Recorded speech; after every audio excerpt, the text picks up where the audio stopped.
Assalamualaikum warahmatullahi wabarakatuh. Alhamdulillahirabbil alamin wa bihi nasta'in ala umuri dunya waddin. Wassalatu wassalamu ala sayyidina Muhammadin wa ala alihi washabihi ajmain, amma ba'du.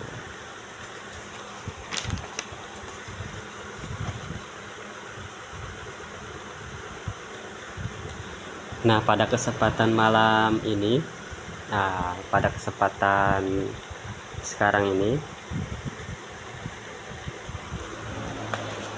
Al-Fakir ingin menjelaskan atau membahas tentang yang masih berhubungan dengan basmalah, masih berhubungan dengan kalimat basmalah. Jadi di sini ada kisah menarik ya. Jadi ada kisah menarik bahwa orang yang mengamalkan basmalah tersebut, orang yang sering mendawamkan mengucapkan Bismillahirrahmanirrahim sebagai aurad atau wiridan, dia sering mengamalkan Bismillah, dia sering mengucapkan Bismillah. Itu ada keistimewaan bagi orang-orang yang sering mengamalkan, bagi orang-orang yang sering mendawamkan kalimat basmalah tersebut. Nah, jadi ada kisah menarik, ada keistimewaan. Jadi kesimpulannya adalah keistimewaan bagi orang-orang yang suka mengamalkan atau mendawamkan mengucapkan Bismillahirrahmanirrahim, kalimat basmalah tersebut. Nah, keterangan kitabnya di dalam kitab yang berbeda. Nah, kita ambil di dalam kitab Syarah Uqudul-Jen fi Bayani Huquqiz Zawjain. Nah, di dalam kitab Uqudul-Jen ya. Nah, kisah ini kita ambil di dalam kitab Uqudul-Jen. Nah, kita baca kitabnya. Bismillahirrahmanirrahim. Wa hukiya annamra'atan. Jadi dikisahkan, diceritakan ada seorang perempuan. Jadi seorang perempuan di sini adalah istri ya. Maksudnya istri.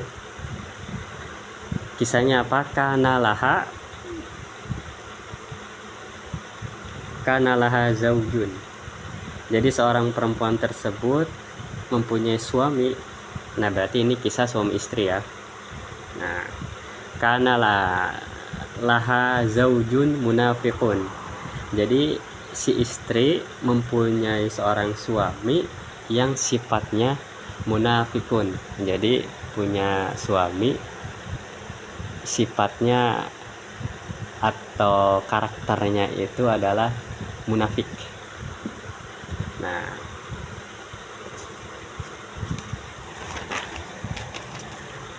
wa kana taqulu ala kulli syai'in, si perempuan tersebut, maksudnya si istri tersebut, karena kan ini kisahnya suami istri. Wa kana taqulu ala kulli syai'in. Nah, si istri tersebut itu sering mengucapkan pada setiap sesuatu itu, pada setiap sesuatu perkara itu, min qaulin au fi'alin bismillahi. Nah, jadi dari setiap mau mengucapkan sesuatu, mau melakukan sesuatu, atau mau mengerjakan sesuatu, si istri tersebut mendawamkan atau membiasakan mengucapkan bismillah. Dia sering mengucapkan, mengerjakan sesuatu Bismillahirrahmanirrahim. Dia mau berbicara sesuatu atau apapun, ketika dia mau melakukan sesuatu itu, dia mendahulukan dengan bismillah, dengan kalimat basmalah tersebut. Nah, faqala zaujuha, Nah, kata si suaminya ya, faqala zaujuha, suaminya berkata ke istrinya, la fa'alanna ma jalaha. Nah, suaminya ngomong nih ke istrinya, istri tersebut tadi, si istri yang suka mendawamkan atau mengamalkan bismillah tersebut sebagai aurad ya, wiridan. Mau ngomong apa sih suami itu kepada istrinya? La fa'alanna ma jalaha, sungguh saya akan membuat malu. Jadi si suami tersebut akan membuat malu istrinya sendiri, karena dengan karakter sifat munafik ya, karena memang sifat munafik itu seperti itu. Tapi ini suaminya loh, bukan orang lain. Itu suami, statusnya suaminya. La fa'alanna ma jalaha. Jadi si suaminya itu ngomong apa? Bahwa dia akan membuat malu istrinya sendiri. La fa'alanna ma jalaha bihi. Nah, sampai bihi ya. La fa'alanna ma jalaha bihi. Kemudian fadafa'a ilaiha surratan. Fadafa'a ilaiha surratan. Maka si suami tersebut, apa si suami? Nah, si suami tersebut memberikan kepada istrinya apa? Surrotan, yaitu surrotan itu ibarat seperti pundi-pundi emas lah ya, pundi-pundi emas. Jadi benda tersebut apa? Pundi-pundi emas. Waqala ihfaziha, kata si suami tersebut kepada istrinya,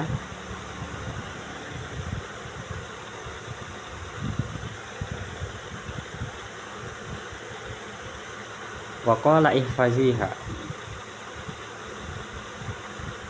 wahai istriku, jagalah pundi-pundi emas tersebut, surah tersebut, pundi-pundi emas tersebut.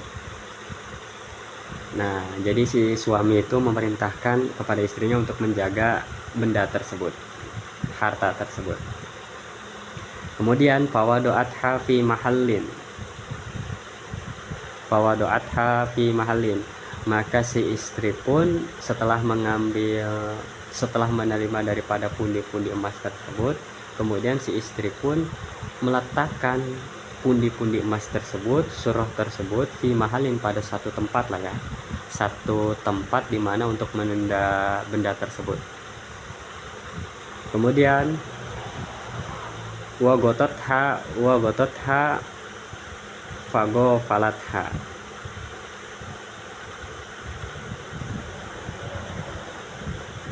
si istri tersebut sudah mengambil pundi-pundi emas tersebut, fago falatha, karena memang sudah ditaruh bendanya tersebut di satu tempat, dia sudah goflah, artinya sudah lupa tersebut, artinya dia sudah tidak mengingat lagi lah benda tersebut lah, karena memang sudah disimpan di tempat tersebut.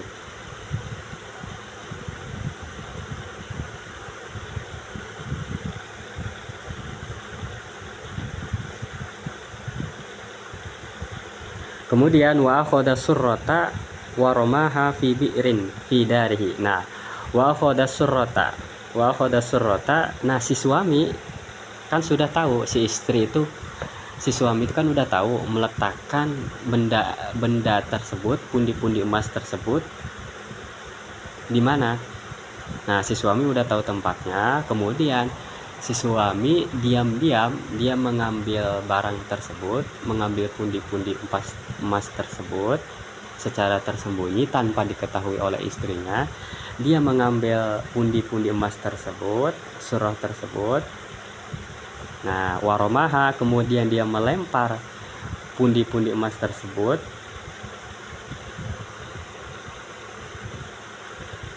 fi bi'rin fi darihi, ke dalam sumur yang berada di sekitar rumahnya.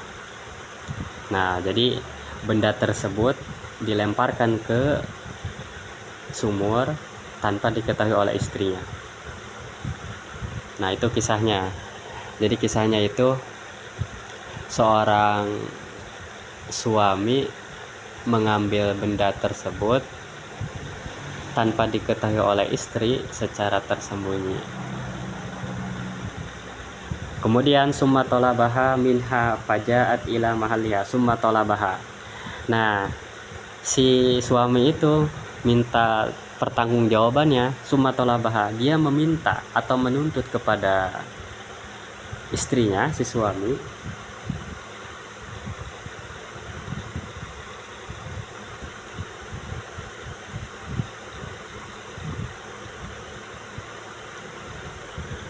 meminta apa? Yaitu tadi benda tersebut menanyakan fajaat ila mahalliha wa qalat. Nah, karena si istri dititipin benda tersebut, maka si suami menanyakan atau meminta, mana benda saya, mana pundi-pundi emas saya. Nah, ya akhirnya si istri tersebut langsung fajaat ila mahalliha, maka si istri tersebut kembali atau mendatangi tempat di mana benda tersebut disimpan. Misalnya dia naruh barangnya di satu tempat, ya di sini misalnya, atau di lemari atau di manalah bendanya, karena di sini tidak disebutkan. Kemudian dia mengambil barang tersebut. Nah, ketika dia mengambil barang tersebut, dia mengucapkan apa? Jadi sebelum dia membuka satu tempat yang dimana benda tersebut disimpan, dia mengucapkannya apa sebelumnya? Waqalat bismillahirrahmanirrahim. Nah, si istri sebelum mengambil benda tersebut di satu tempat yang disembunyikan, dia mengucapkan bismillahirrahmanirrahim. Kemudian apa keistimewaannya? Fa'amarallahu ta'ala Jibril alaihissalam ayanzila sari'an. Kemudian Allah subhanahu wa ta'ala memerintahkan malaikat Jibril alaihissalam ayanzila sari'an, agar turun secara cepat, wa yu'idus surrata, dan mengembalikan surah tersebut, benda tersebut, pundi-pundi emas tersebut ila makaniha, kepada tempat asalnya. Jadi kepada tempat asalnya tersebut.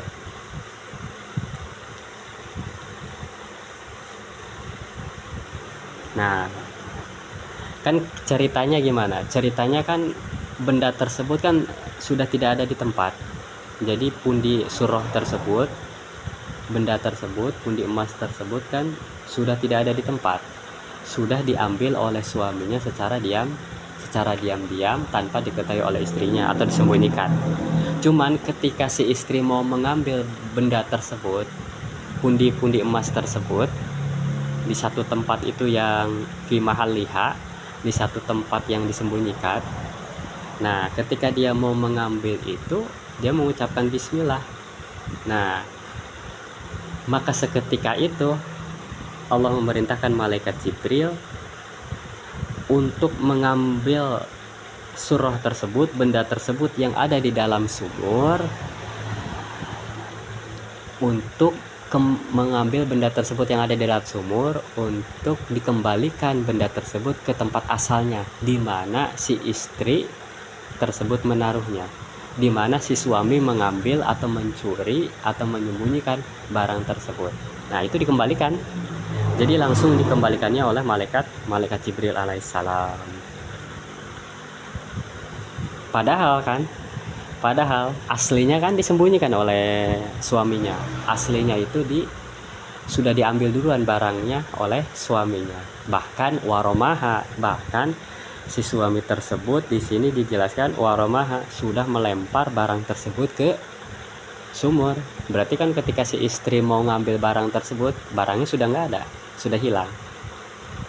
Tetapi karena dia keistimewaannya sering mengamalkan basmalah, sering mengucapkan bismillah, maka ada keistimewaan tersendiri bagi orang-orang yang mengamalkannya. Nah, jadi ketika si istri mau ngambil barang tersebut, surah tersebut, pundi emas tersebut di satu tempat, itu pundi-pundi emasnya sudah ada di tempat, artinya tidak hilang. Jadi langsung ada di tempat, tidak hilang. Kenapa tidak hilang? Ya karena tadi Allah memerintahkan malaikat Jibril alaihissalam untuk mengambilnya dan mengembalikannya kepada tempat asal semula. Bahwa doat yadaha lita khudaha. Nah, bahwa doat yadaha, maka si istri pun meletakkan tangannya lita khudaha untuk mengambil surah tersebut, pundi emas tersebut. Nah, ketika dia mengambil fawajadat ha, maka si istri mendapatkan pundi emas tersebut atau benda tersebut. Kalau di sini sebutnya bahasa Arabnya surratun.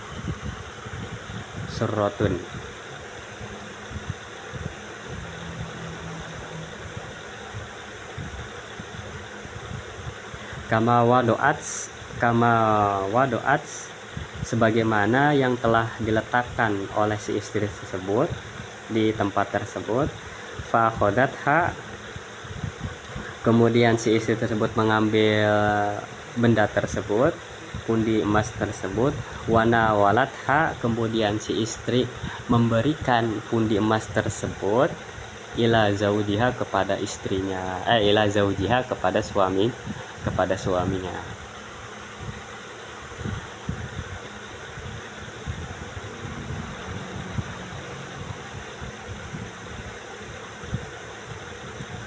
Nah, ketika kejadian ini apa? Ketika ini terjadi, maka membuat suami itu sampai terheran-heran, sampai terkaget-kaget ya. Nah, itu keistimewaan bagi orang-orang yang sering mendawamkan, mengamalkan basmalah. Nah, itu dia dalam kisahnya ya. Jadi kan kalau di dalam kisah ini kan sudah jelas si suami sudah menyembunyikan barang tersebut, pundi emas tersebut, kemudian sudah dibuang ke sumur. Kemudian ketika si istri mau ngambil barang tersebut, pundi emas tersebut di satu tempat, itu barangnya sudah ada di tempat. Padahal kan aslinya itu pundi emas tersebut, benda tersebut sudah ada di dalam sumur, artinya sudah dibuang. Tapi ketika si istri mau mengambilnya, benda tersebut sudah ada di tempat.